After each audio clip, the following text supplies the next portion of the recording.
এই যে রেডি হয়ে গিয়েছি এখন আমি। অনেক দিন পর শাড়ি পরলাম আর অনেক দিন পর এরকম ভাবে সেজেছি। আগে এইভাবে খুব সাজতাম। এই যে একটা বেনি, অনেকদিন পর চুলটাও বেনি করেছি।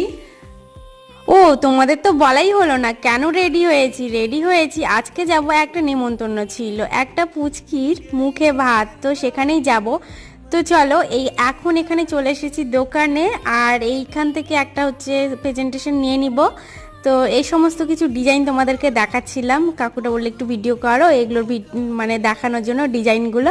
তো তোমাদের ভালো লাগলে অবশ্যই আসবে। এটা হচ্ছে চণ্ডীতলাতে আর একদম মার্কেটের উপরেই দোকানটা। তো চলো এখন যাওয়া যাক। আমরা চলে এলাম।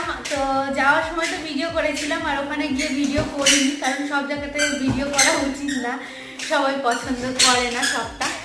তো সেখান থেকে চলে এসেছি খাওয়া দাওয়া করে, আর বাইরে না প্রচণ্ড ঠান্ডা।